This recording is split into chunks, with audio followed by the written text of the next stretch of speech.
ang Mindanao, kakalas na sa bansa natin. AAP, alam niyo yun? Kakalas na eh. Gusto nila, kung ayaw niyang putang inang Luzon na yan, kami na lang. Eh puta ragis, delikado to ah. Di ba tama sir yung mag-demand tayo ng hair follicle drug test? Hindi ko ba tinatanong yan? Kami na lang ang tatanong sir sa kanya. Diretso, hindi nyo kayang tanungin eh. Kasi sip-sip, boto kayong lahat eh. Nag-aspire kayong promotion eh. O bakit nyo gagamitin yung AP tsaka PNP? Para pukpukin kami? Para pukulin? Para arestuhin? Utangin na nyo. Napanood nyo naman ho yung ating intro. Meron na naman hong sasalansanin itong si Kap Dado dito sa video na to. Pero bago yan mga kababayan, isang like at isang subscribe lang ho. Masaya na ho tayo dyan. At sa mga gustong sumali sa ating community, yung join button nandyan lang ho sa baba. Ayun na nga mga kababayan, pabilisin ho natin ang pag-ikot ng mga numero na yan sa inyong screen. Pagka pinindot nyo ho yung subscribe button, makikita nyo hong iikot yung mga numero na yan. Ayun na nga mga kababayan, bago ho natin umpisahan ang ating talakayan, hindi ho natin pwedeng palagpasin ang pagkakataon na hindi batiin yung mga kababayan natin na napakatindi kong sumuporta sa ating mga ginagawang reaction video. Shoutout ho dito kay Ed Palana. Maraming salamat ho sa $9. Mega love shoutout sa Sir Ed Palana ha. At dito kay Eden Joven, maraming salamat ho. Ingat ho kayo dyan sa New Zealand. Mega love shoutout. Eden Joven, maraming salamat ho. O yan, bumibilis na naman ho ang ikot.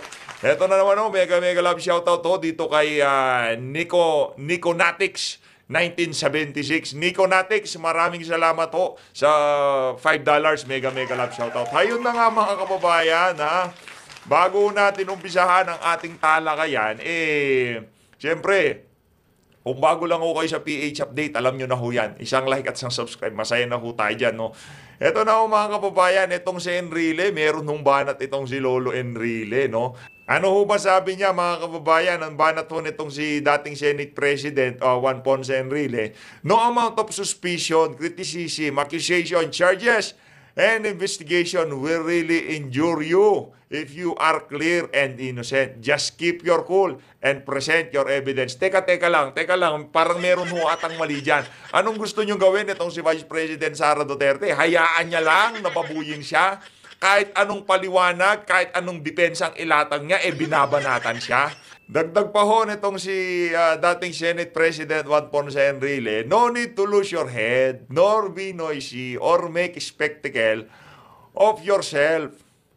You only betray your weakness, you lose the game. That way, remember, we are a government of law. Naku, yari tayo dyan. Not of men. Temper your anger. Be brave but calm. Naku, sa nakalipas, parang hindi naririnig at hindi nababasa nitong si Juan Ponce Enrile ang kanyang mga sinasabi. Sa nakalipas na kulang-kulang 3 taon, Lolo Dinosaur, nanahimik ho itong si Vice President Sara Duterte. Kung ano-anong pambabarag ng ginawa sa kanya, hindi ho siya nagsasalita. Hindi ho siya nagre-react. Hinahayaan niya ho, yang si Tambaloslos, mga troll ni Lisa Araneta Marcos, pati kayo, sumali na rin dito sa issue na to. Si Marcos Jr., DOJ, lahat ho ng ahensya ng pamahalaan, binabarag ho siya, binibira siya, dinudurog siya sa nakalipas na kulang-kulang 3 taon. Ngayon sasabihin nyo, kailangan manahimik lang. Hayaan lang ang proseso. Kung malinis talaga, magpaliwanag ilatag ang kanyang depensa. Loko-loko ba kayo, sir? Okay lang ho ba kayo? Baka nag-uulyanin na itong si dating Senate President Juan Ponce Enrile. Di nyo ho ba nasubaybayan ang ginawa ng ating Vice Presidente sa nakalipas na 3 taon? Sa nakalipas na 3 taon, nanahimik ho. Nanahimik ho itong si VP Sara. Kaya wala ho kayo sa posisyon para pagsabihan siya ng ganyan. Ngayon naman, kahit naman ho hindi nyo direct ang binanatan si VP Sara dyan sa mga litanya nyo na yan, rekta naman ho kay VP yan. Kaya naman, nakita nyo, Malamang, siguro tulog kayo sa nakalipas na 3 taon, kaya hindi nyo alam yung pinagdaanan ng Ali, kaya siya umabot doon sa punto na talagang napundi na siya sa galit, no? Yung tipong umuusok na siya, lahat na lang nanghihirap sa kanya. Tingin ko kung nandun lang sa punto na nagsasalita ng ganun si BP Sara, naku, pinaulanan niya na ng sampal. Ito mga kababayan, pakinggan na ho natin itong si Cap Dado Enrique. Umpisahan muna natin to, pabilisin ho muna natin yung mga numero na yan sa screen niya. Kung di lang ho kayo nakasubscribe, kung nakasubscribe daw kayo, huwag nyo nang pindutin yan. Kasi babalik na naman yan. Pinapabilis nga ho natin yung ikot, di ba? Goal natin, bago matapos tong taon, nasa 800,000 subscriber na ho tayo. Bago matapos tong taon. 800,000 subscriber. Game, malay ho natin, no? Hindi ho natin alam, baka bago matapos tong taon, 900,000 subscriber na tayo, no? At ilang push na lang, aabot na ho tayo sa 1 million subscriber. Game, umpisahan na ho natin to kay Cap Dado Enrique. Game. Ito yung pinaka-aabangan ng lahat. Iba ho kasing sumalansan tong si Cap Dado. At may I believe that intindihin yung tama at mali. Balik tayo sa armed forces. Okay. Naku, yan. Ang pagiging professional ng armed forces, bahala kayo sa buhay nyo. Hindi ko kayo, anong gagawin ko? Poproblemahin ko pa kayo, bawat isa sa inyo. Hindi na. Huwag kayong makialam na. Huwag na kayong makialam. Taong bayan, huwag kayong umasa na sa armed forces ninyo.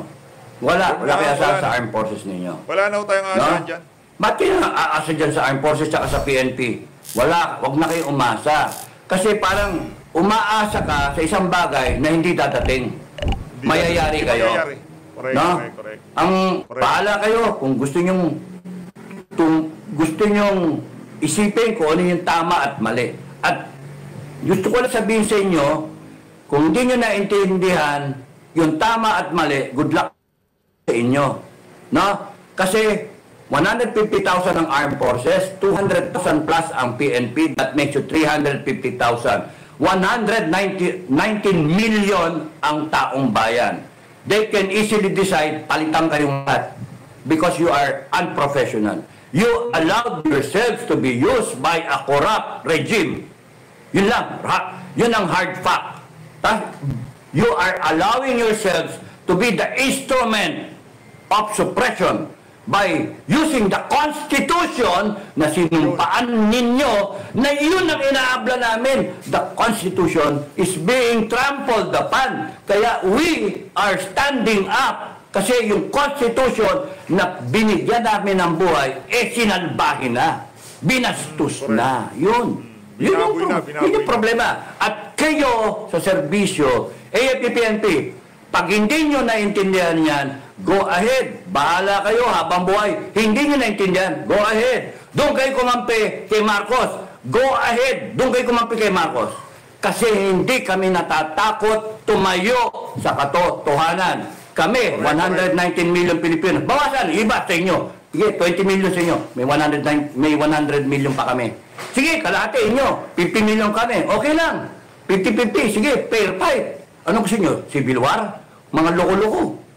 Kayo ng gobyerno, loko-loko. Gusto nyo umabot ang civil war? Loko-loko. Gusto nyo umabot ang civil war? Ay, nako. Hindi ko gugustuhin ang pamahalaan yan siguro. Kung nasa tamang katinoan pa itong si Marcos Jr., ngayong mga panahon na to, dapat to, kung nakikita niya yung mga palatandahan ni Kanga, nakita mo na yan, di ba Brad? Kung 1987, nakita nyo na yun, 1986, nakita nyo na yung mga ganyang klaseng paggalaw sa karsada. Kaya dapat ngayon pa lang, ilinalatag nyo na yung mga escape route nyo dyan sa Malacanang.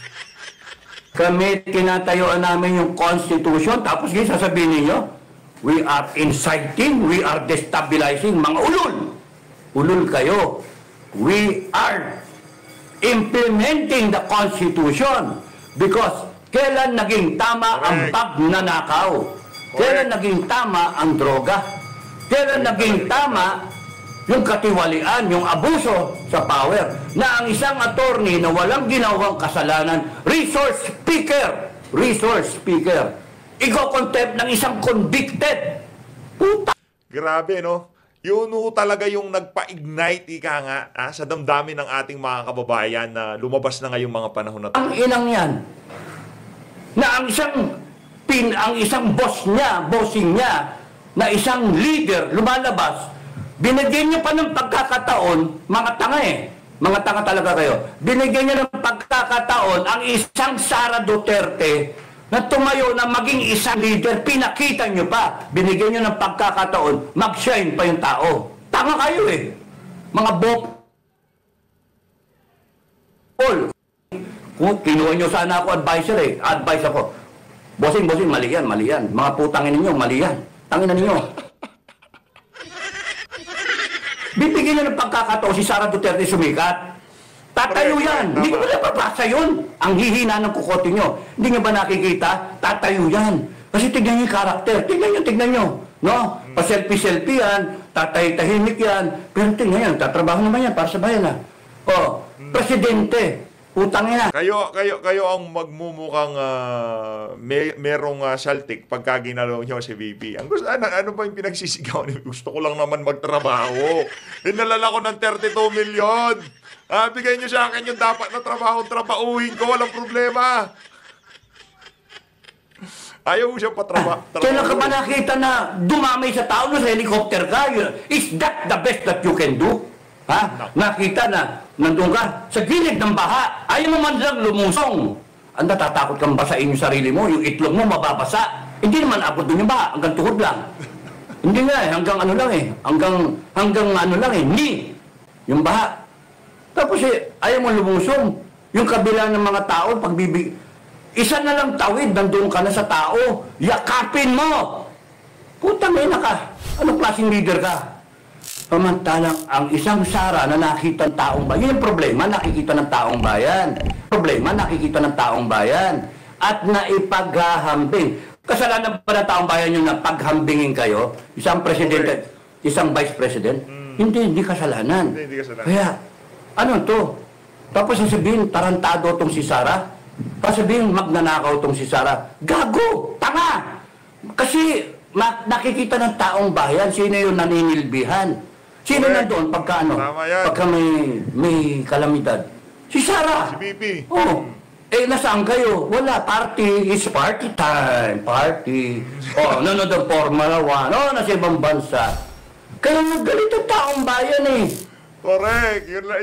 Yun ho ang ginagawa nila. Ito nga, nasa Malacanang. Party time. Hindi ba naintindihan yun? Sino ba nag-advise dyan? Tanga na nga. Wala pang advisor, tanga rin. Ay, naku, mangyari sa gobyerno natin. Tanga, tapos mahawa ang armed forces, magiging tanga rin. Isa virus, nakakahawa. Kumbaga na, pati PNP, nahawa na lahat, panay tanga. Kaya tayo medyo allergic sa mga madami yung misa meron mga magko-comment yung mga troll dyan. Alam naman na ho natin.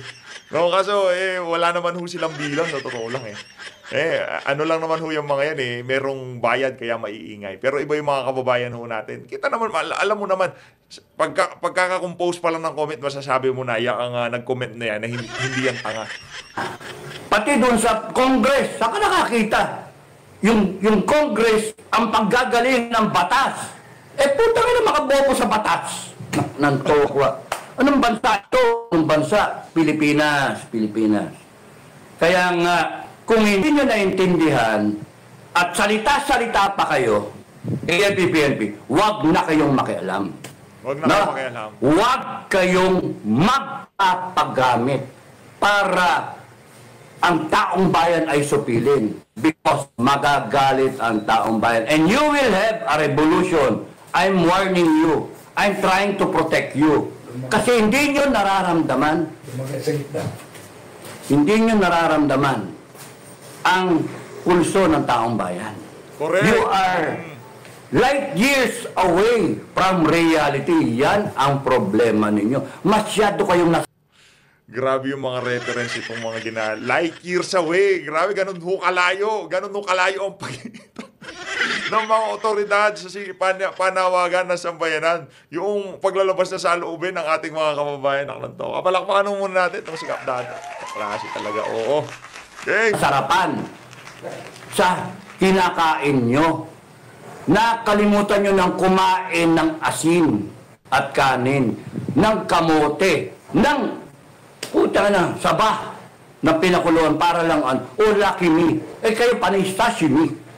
Yun yung problema nyo. Nasarapan kayo sa posisyon ninyo, nasarapan kayo sa libre lahat, gasolina, opisina, aircon pa. Hindi naman kayo nagbabayad. Taong bayan ang pumapasan lahat yan. At kung kailan kayo kailangan ng taong bayan, nasa kayo? We are apolitical. We are professionals. Oh my God. Okay lang yun, sige. Diyan na lang kayo. Huwag na.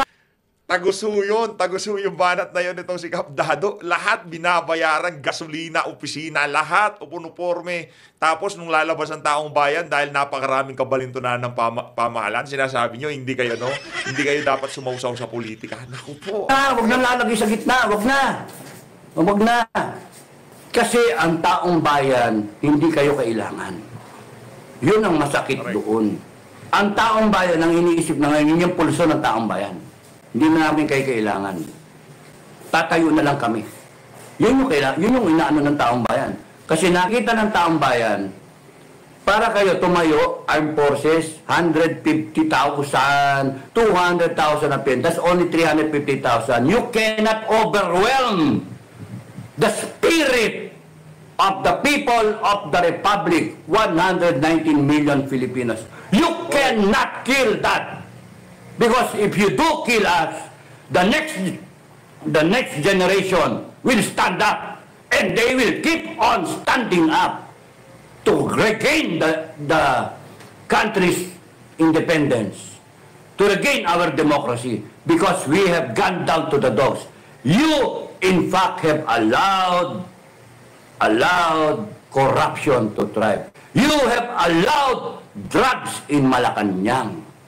You have allowed the abuse of power. You have allowed that the citizens of the Republic are endangered. Nasaan na ngayon yung serve and protect? Wala. Kaya nga yun yung problema nyo. Lilipasan kayo ng panahon, kaya wina-warningan ko na kayo, AFP, PNP. Parang nakikita na nitong si Kap Dado at sa tingin ho natin, marami na din sa mga AFP at PNP personnel nakipag-ugnayan na sa mga grupo na kung saan ngayong mga panahon na to naglalabas ng sama ng loob dito sa administrasyon ni Marcos Jr. Kaya para sa mga kababayan nating men in uniform na marami yung nagkukomento dito sa PH Update na mga kamag-anak nila, asawa nila, AFP at nakikiisa sila sa mga pinaglalaban ng ating mga kababayan dyan sa EDSA, yung mga panawagan sa social media. Yung daw mga kamag-anak nila na nasa serbisyo hindi naniniwala dito sa administrasyon na to. Nakikita nila mga kabalintunan pero hindi sila basta-basta makakilos dahil yung mga nakakataas sa kanila, siguro kagaya nitong si Browner, hawak ko sa liig ng administrasyon nitong si Marcos Jr. Troy. Lumagay kayo sa tama. In the right side of history. Lumagay kayo sa tama. Sa tingin nyo, tama kayo ngayon? Siding with President Bongbong? Go ahead. Bye-bye. Bye-bye. Bye-bye. Kasi hindi natatakot ang publiko. Tatayo ang publiko. Tatayo kami. Matapang kami. Patayin niyo ako, may papalit. No? Correct. Patayin niyo si Sara Duterte, may papalit. May papalit. Correct. Yun naman kasi atin dito. Hindi naman natin sinasabi porke Duterte po, basta kahit sino maupo, basta itulak yung kapakanan ng sambayanan, labanan ang illegal na droga at korupsyon. Yun lang ho tayo. Kaso ngayong mga panahon na to, Duterte lang ho talaga nakikita natin na tatayo at gagawin yung mga nabanggit natin. Wala ho tayong pakialam kung ano apelido. Wala ho tayong pakialam kung ano apelido ng uupo. Basta mahalaga, unahin ang kapakanan ng mga Pilipino, illegal na droga, korupsyon, kriminalidad. Tapos, walang usapan. O sino makakapag-deliver ng mga nabanggit natin na yun. Walang iba ho kundi Duterte. Kaya huwag niyo ho kaming sisihin kung lagi namin binibida dito Duterte. Kasi sila lang ang nakikita namin merong kapasidad, merong political will na gawin yung mga bagay na yun. Hindi. We will not run out of heroes. We will not run out of leaders. They will keep on coming. Because it is from the Filipino people. And you, one day, will all be out of power. Yun ang isipin nyo. You will be out of power. May ikot ang gulong. Ay, nako. Sorry, bakit ako ba nagpapaalala sa inyo? Ang aking, wag sana tayo umabot sa French type na revolution o cultural type na revolution ng China because wala nang antrasan yun. Sinong gumawa? Babanatan nyo, destabilizer pa yung taong bayan, destabilizer kami. Hindi kami destabilizer, mga ina nyo, putang ina nyo talaga. Mga bopol kayo. Nagpapagamit kayo eh. Destabilizer, paano naging destabilizer yung fire na protektahan ng bansa sa maling gawa? Kayo, ano bang ginagawa ninyo? Are you trying to become heroes for the country? Or are you being an instrument ng mga katiwalian nitong mga walang yan na to na nasa poder? Don't you see na ginagamit kayo para to maintain themselves in power, para ipagtakpan yung kasakiman nila? Tanungin nyo sa kanila, mga opisyal, general down the line, tanungin nyo, sir, anong ginawa nyo doon sa ginto? Nagbenta kayo ng ginto eh. Magkano? 29 billion? Sir, pwede ba malaman? Sir, bibriefing kayo. Sige, briefing kayo hanggang gusto nyo.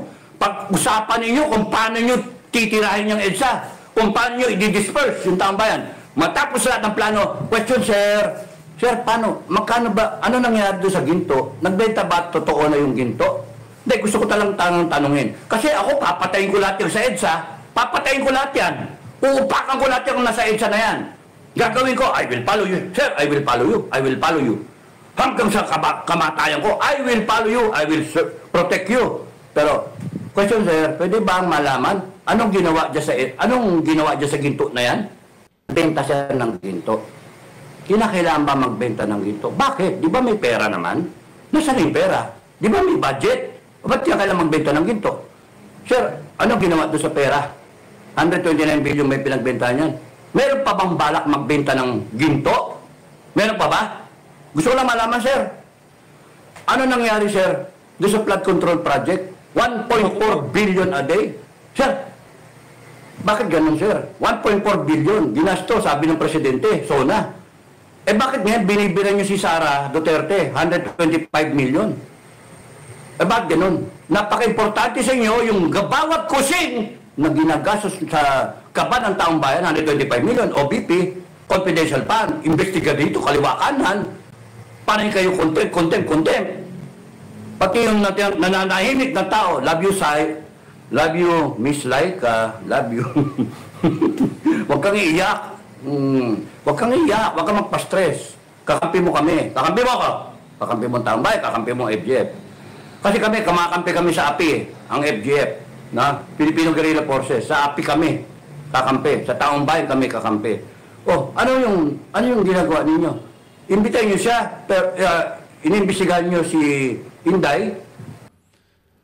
Shoutout muna natin habang na nagre-record tayo yung mga nagpakulay dito kay Sir Joel Arellano. Maraming salamat mega love shoutout. Maraming salamat sa pagsuporta. Ingat kayo diyan sa UAE. Mega love shoutout din dito kay Anisita Basco, maraming salamat Thank you dyan sa 50 Hong Kong dollars. Mega love shoutout.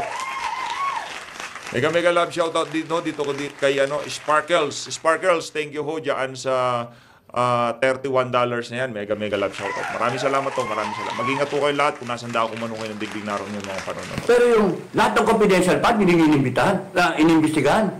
Presidential, confidential fund. Office of the President, Congress, yung confidential fund, AFP. Ba't yun, imbestigahan mo na yan? Ba't si Sara lang? Kaya kitang-kita it's a political exercise.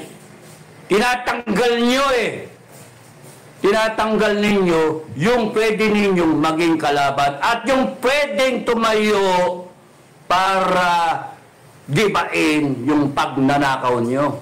Binibintang nyo sa kanya yung pagnanakaw ninyo. Na kunwari, lolokoy yung taong bayan. Ay, naku, putay ng mga putangin na nyo. Lumang style na yan. Style bulok yan. At AFP-PNP, diyan kayo kumampi. Pero may question ba ako, sir? Question. Anong ginawa dun sa resolution 10? Bakit, sir, hindi yan binabago. Ang dami na nagsasabi, sir, resolution. Sir, may anak na ako, sir. 3 na yung anak ko. Kay 2011 pa yan, 2012 pa yung resolution 10. Malalaki na yung anak ko. Matatapos na sa sa elementary. Bakit? Nung pa yung resolution 10, bakit hindi yan inaayos ng Kongreso at Senado? Kung totoo yan, sir, na ninanakawan tayo, kasi certification, liquidation by certification ng mga congressman at senator. Honorable ang tawag. Bakit, sir? Walang resibo. Putya kami, sir. May mga kasama kami, mga kabatchmate kami, natanggal sa serbisyo. 1,000 lang hindi maklear. At sinabi, magnanakaw. Bakit, sir, itong Congress at Senado? Buwan-buwan, walang resibo. Kiniklear. Di ba, sir, magnanakaw yan? Plunderer. Meron pa ako sa tanong, sir. Sa tanong. Anong ginawa dun sa PhilHealth Fund? At kinakailangan, sir, maglipat ng 89 billion. Para saan yun, sir? Di ba may pera nga, sir? May budget. Anong ginawa, sir, dun sa Maharlika Fund. Maharlika Fund na 500 billion ang investment na authorized, na puno yata yung 250. Hindi ko na nga alam, sir, Sinasabi, panay pa nga ako, invest. Ano na nangyari doon sa 250 billion? Nasaan yung pera? Kumikita ba yun? Saan naka-invest? Karatang, sir, itanong. Bago ko patayin lahat ng tao dyan sa EDSA. Bago ko ibuga yung tear gas. Bago ko i-disperse yung nasa EDSA. Kasi kung hindi nyo ako sasagutin, may punto itong mga gagong nagrarally. Correct. Bakit ganun, sir? Yun yung problema nyo. Mga pinuno sa AFP at saka sa PNP. Pagka yung mga sundalo nyo at mga polis ninyo nagtanong at hindi nyo masagot, panay kasinungalingan ang isasagot nyo. At ang sasabihin ninyo, we are apolitical, we are professional. Patay kayo. Patay. Good luck sa inyo. Kasi ang lalabas, sinungaling kayo. Alam ko yan kasi galing ako sa serbisyo. Huwag niyong, hindi niyo mabubullshit ang tao. Kasi may pamilya yan Sir, marami ng droga doon sa tinitiran ko kasi yung asawa ko at saka yung pamilya ko nagdedelikado sir ang buhay. Ang problema, sir, ako, pupunta ako sa serbisyo, nagjo-duty ako, paano yung pamilya ko? Baka mamaya mamatay na. Bakit laganap ngayon yung droga, sir? Tsaka totoo ba yun, sir, yung presidente natin? Nagdodroga? Di ba daling patunayan nun, sir? Per follicle test ka lang? Di ba? Pagka you are going to defend the president because it is your mandate to defend the president and this government. Baka banat pa nila the duly elected government. Sige, pag-usapan natin. Pag-usapan natin yan. The duly elected president, officials of God. Teka muna. Di ba duly elected din itong vice president? 32 million, pinakamaraming boto nga You have lost it already. Not me. I am here. Kayo, bumaba kayo. Once upon a time, you wanted to join the armed forces. And the PNP. Na ika nga na all those baloney na sinasabi, to serve my country, to protect the people. Di ba? Ang habol naman ninyo, meron kang income buwan-buwan para sa pamilya mo. And here you are. What are you doing now? Are you fulfilling that duty? Are you to serve and protect the country, to serve and protect the people, to uphold the Constitution, or are you being an instrument na i-weaponize yung Constitution against the people of the Republic? Pag-isipan nyo. Wala akong pakialam kung kumampi kayo kay Marcos. Go ahead, kumampi kayong lahat kay Marcos. We don't care. Kasi kung walang tatayo para sa taong bayan na mga AFP at PNP, ang Filipino Guerrilla Forces ang tatayo para sa taong bayan. We will stop from being neutral and we will see to it that this country ay tatayo ng maganda. Na tatayuan namin ang tama. 7 million kami. Eh, sorry, may binabalidate pa eh. Sige, kalahati na lang. 3.5 million. Okay lang. Eh, hindi nga maasahan yung 350,000 AFP-PNP. Hindi kayo maasahan eh. Diyan na lang kayo sa isang sulok. Kung gusto nyo lumabang kayo, upakan yung taong bayan. Let it become an international incident.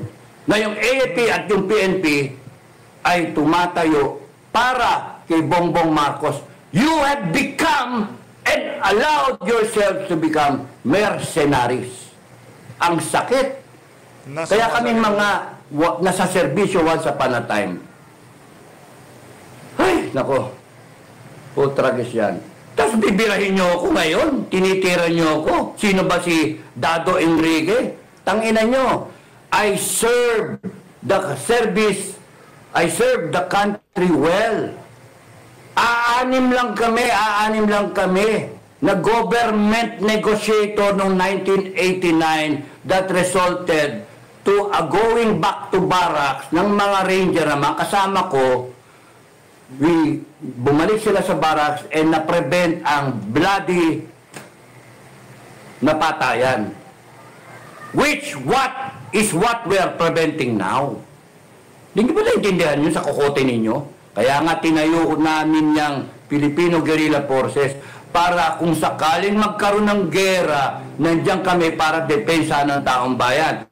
Pero ang nangyari ngayon, dumadating yung sitwasyon na nauna pa itong putangin ng gulo na itong wisit kayo, nananahimik kami. Dapat kayo tumayo, hindi kami. AFP-PNP, pero kung ayaw ninyo, good luck sa inyo, kami tatayo para sa taong bayan. Wag na wag ninyong sasaktan ang taong bayan. Wag na wag ninyong sasaktan ang taong bayan. Ang unang tear gas na lumapag diyan sa EDSA, you are already declaring war against the Republic of the Philippines. You are declaring war against the people of the Philippines. And that will be bad. Hindi namin pipigilan ang taong bayan. Hindi namin pipigilan. Ginusto nyo yan. Kung kunyaring mangyari yung ginusto nyo yan. Kung if you allow na itong mga putang inang mga politiko na ito ay gamitin ang batas para ipagtakpan yung ginagawa nilang pangungulimbat sa taong bayan. Putang ina, mag-isip kayo. Ginagamit yung batas, weaponizing the Constitution to suppress the people, to hide the truth. And then they're using trolls and bloggers paid to destroy Sara Duterte, the bloggers. Pucha, kami, go ahead, good luck sa inyo. Maglabo-labo na yan. Sa tingin nyo, mapipigil yung taong bayan? No. Tatakutin yung taong bayan? No. Because the people will rise up. Ay, nako, ang bupol ninyo, the people will rise up. And that is bad. That is bad because the people, they're fed up actually. Hindi nyo nare-read yun? They're fed up. Simple lang ang gusto ng taong bayan. No? Yung OFW natin, kaya trabaho sa abroad. Kasi better pasture eh. Wala kang opportunity dito sa bansa para lumago. Gusto lang nila magandang Pilipinas. Tapos napabalitaan nila, walang kwenta, wala. Ano nangyayari sa atin yan? Tapos nakikita nila, ganyan, patay. Oh, tapos uwi sila, pamilya nila, droga, adik, yung anak nila, na-rape. Oh, yung mga lalaki, yung misis nila, nabanatan ng kusino. Oh, na-rape nga. Oh, paano? Di ba ang sakit?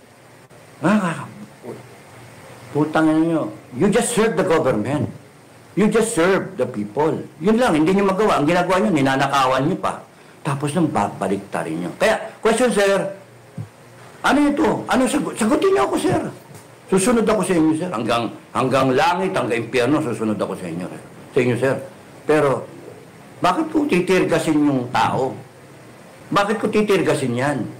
Eh, nag-express lang sila ng galit nila eh. Di ba tama sir yung mag-demand tayo ng hair follicle drug test kay Bongbong? Ba't di niya sinasagot yun? Baka totoo yun sir. Eh bakit natin paprotektahan yung gago yan? Oh, bakit? Hindi niyo masagot. Oh, bakit? Hindi niyo masagot sir kung ano silang... Sir, hindi niyo ba tinatanong yan? Kami na lang ang tatanong sir sa kanya. Diretso. Hindi niyo kayang tanongin eh. Kasi sip-sip, boto kayong lahat eh. Nag-aspire kayong promotion eh. Yun. Pero kami, Yun ho talaga ang totoo doon mga kababayan. Yun ho talagang katotohanan doon. Yung iba dyan, kagaya nitong si Browner, nandyan ho sila kasi gusto pa ho nilang tumaas yung kanilang mga ranggo. At yung mga nasa baba nitong si Browner, wala ho silang pakialam sa atin, wala ho silang pakialam sa damdamin ng sambayan ng Pilipino. Ang gusto lang ho nila, tumaas ang sweldo, lumaki, tumaas ang ranggo. nakarap kami sa pamilya, kami sinusubong yung tao. Kami mag-ahapis ng tilga, sir. Kami bababo sa tao. Kami madedemanda sa tao. Nasaan kayo? Nandiyan kayo sa mga opisina nyo. Okay. Kami na lang magtanong, sir. BBM, baby, pwede ka bang mag-hair follicle drug test? No? Pwede ba? Ay, siya nga pala. Pag kaya hindi kayo nagpa-hair follicle drug test, mismong ibang bansa, yung US, ang magpapa-hair follicle sa'yo, yari ka, kakaya ka. Hindi na makakabangon ng Marcos. Hindi na. Kaya nga, mas maganda niya, sagutin nyo, hair follicle drug test. Sagutin, ang dami niyo sasagutin, sa totoo lang. Ang dami yung problema, ang dami. Ngayon, talong, kung kayo nakasakay sa bus, na, pumutok, flat, pumutok. Nakasakay kayo sa private car, pumutok, flat. Ano gagawin nyo? Ipipilit nyo bang paan na rin yung sasakyan? Sentido common, mga kababayan, naintindihan nyo to. AFP, PNP, lahat kayo, buong Pilipinas, naintindihan nyo to. Na-flat yung sasakyan mo, kahit sinong tao, maintindihan yan eh. Di ba? Accepted convention kasi. Accepted norms, no? Because of technology and everything, because of what it really is. Kaya nga na-invento ang spare tire. Palitan mo ng spare tire. Because we have a system, pagkapalpak ang presidente, na-flat eh, pumutok eh. Ang daming problema. Palitan mo. Yun, nandun na yung tao ngayon eh. Nandun na yung tao.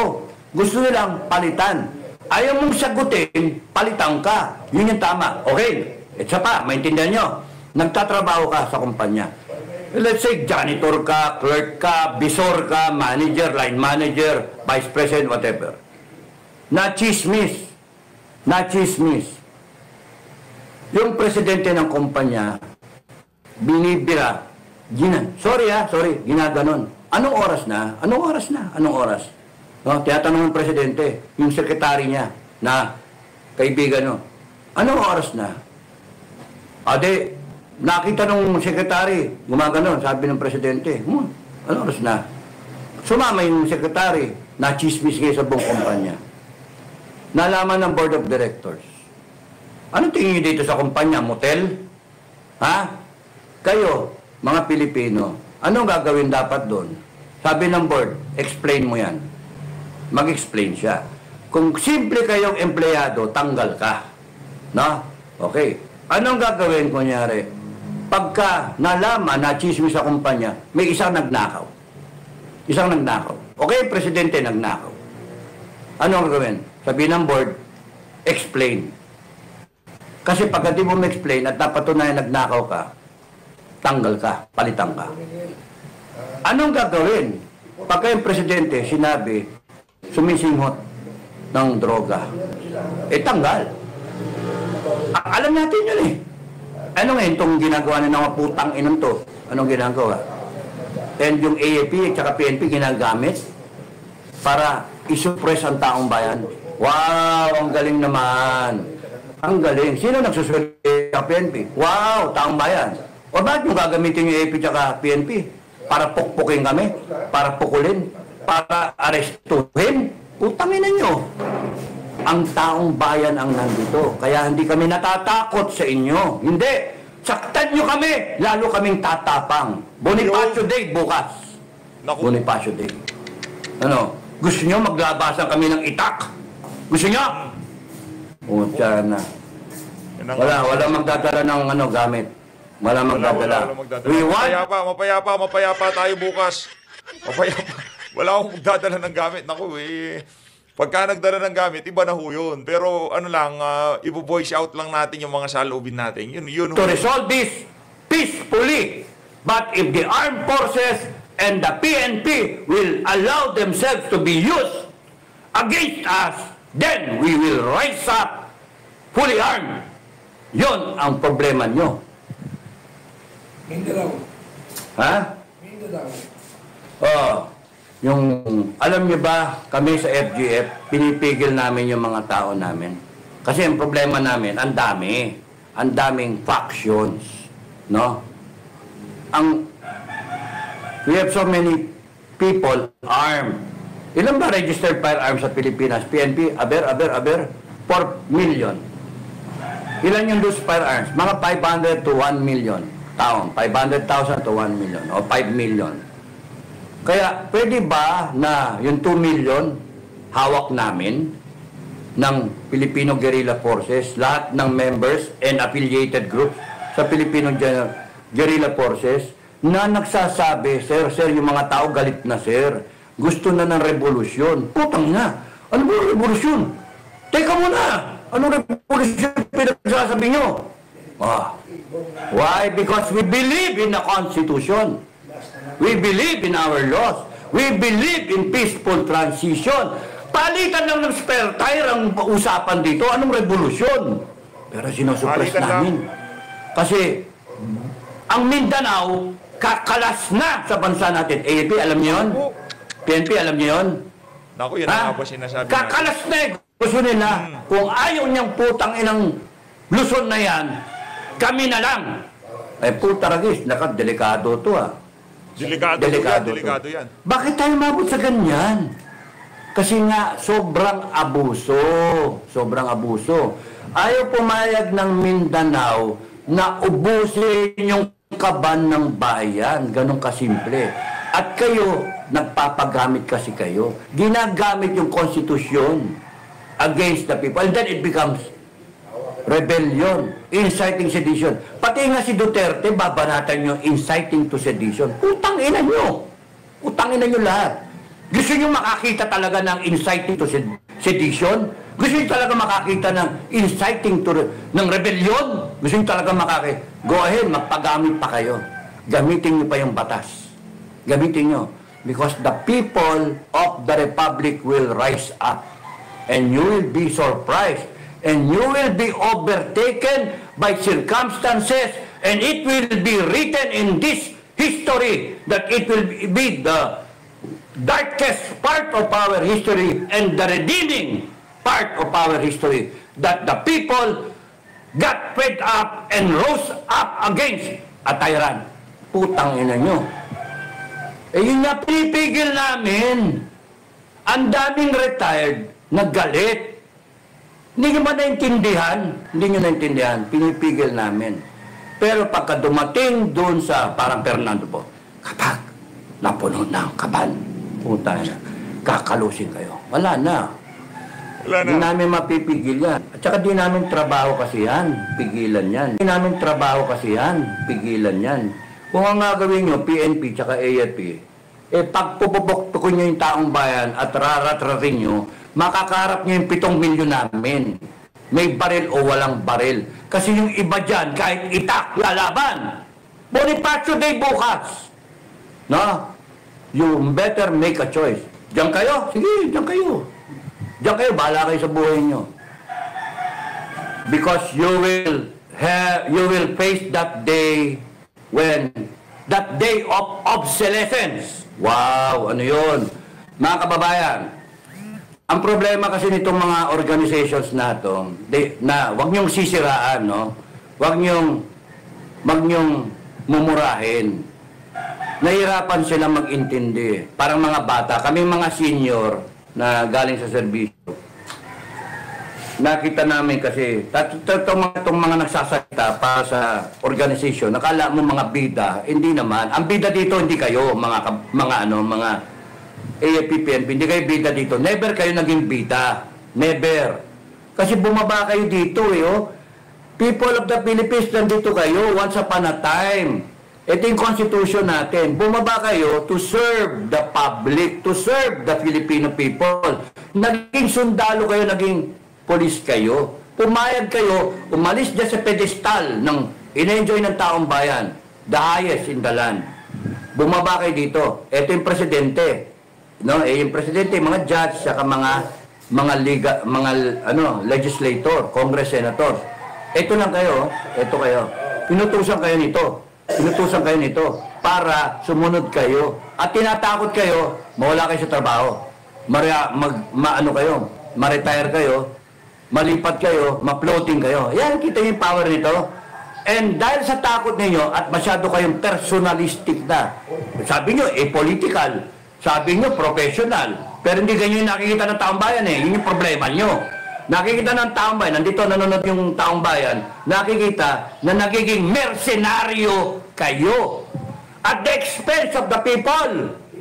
Sila nagsusweldo sa inyo, ginagamit kayo mga putang inang to sa nasa itas nyo para supilin itong taong bayan. And you are trampling the Constitution, destroying the ideals in the Constitution that we are hoping na magkaroon na isang magandang Pilipinas, kaya binuo yung Constitution, kaya binigyan ng buhay. Yan yung guide natin. At pag nakikita na, nagigising na taong bayan eh, nakikita na ng taong bayan, ano ginawa niyo sa Constitution? Bakit niya binaboy? Ba't nagkaroon tayo ng presidente na nagdodroga? Bakit nagkaroon tayo ng isang first lady na hindi naman natin hinalal na nagpapatakbo ng bansa?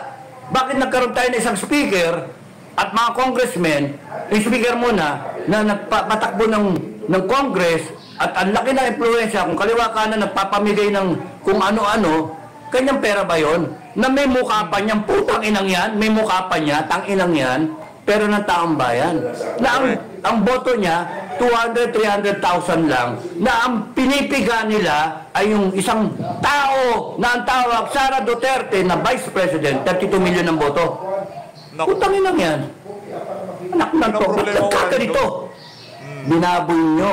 At bakit tayo may mga congressmen, may convicted pa, nakaupo pa, nasalita pa, putang yabang pa. At itong mga sangkap ng congressmen, akala mong ang gagaling, panay bopol. Wala namang alam. Ano, ang yayabang, pero mga 200,000 lang ang boto, 300,000 ang boto. Paano nangyari yun na itong mga putang inang to, tinatakot ang taong bayan? Kasi watak-watak kayo. Kasi hindi nyo alam yung inyong kapangyarihan. 4 lang. Isa, walang pakialam. Isa, hindi alam. No? Yung isa, takot. At dito tayo, makabayan. O, kailangan ito, ang kalaban nito natin lahat ay isa lang. Alam, pero walang pakialam. Alam niya na mali. Alam nila, binabayad yung Constitution. Alam nila na nagnanakaw sila. Pero nakikinabang kaya wala silang pakialam. Hindi pwede yun. So what are the ideals na gusto natin? Gusto natin itigil to. Gusto natin, presidente ka, hindi ka pwede talaga na nagdodroga. Simple lang. Patunayan mo na hindi ka nagdodroga.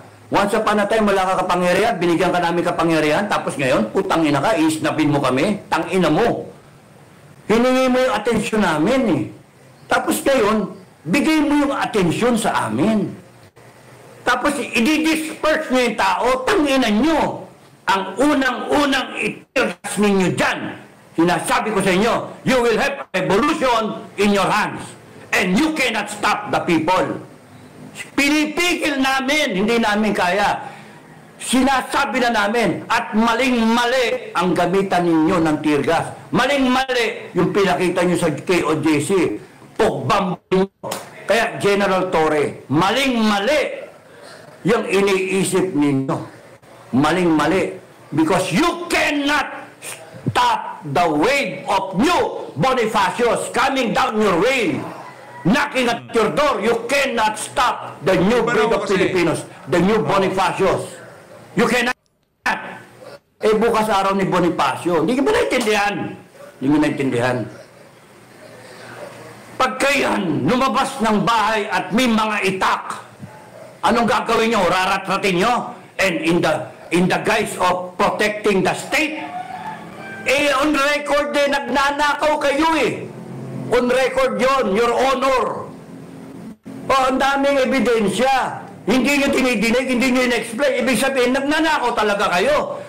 Nagdodroga, ayaw mag-follicle drug test. Ibig sabihin, nagdodroga, baka dinadamayan nyo pa eh. Oh, tapos sasabihin nyo, hindi, lumaban nanlaban. Oh, gaano kayo kaiba doon sa sinasabi nila ngayon, EJK, tang-ina nyo. And gusto nyo, ubusin nyo 119 million Filipinos. We don't care. We don't care. Tataas kami. Tatayo kami. That's what we care.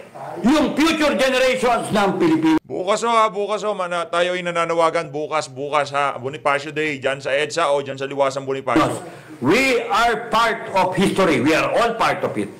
Whether you are in the right side, the left side of history, or the right side, the wrong side, the right side of history.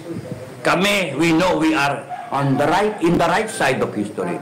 We know that we are blessed by God Almighty. Kakampi namin. Kaya nothing will happen to us. Kayong mga demonyo ang pipitikin ng taong bayan. Pitik lang. No? That's the message. One time, big time. So maraming salamat sa inyo mga kababayan. Ayun na nga mga kababayan, one time, big time. Bukas sa EDSA, panawagan itong si Kap Dado. Mga kababayan, dadalo ho ba kayo? I-comment nyo na ho sa babayang mga punto de vista nyo dito sa video na to. So always, maraming salamat ho mga kababayan. Mag-ingat ho kayong lahat. Mahalin natin ang Pilipinas.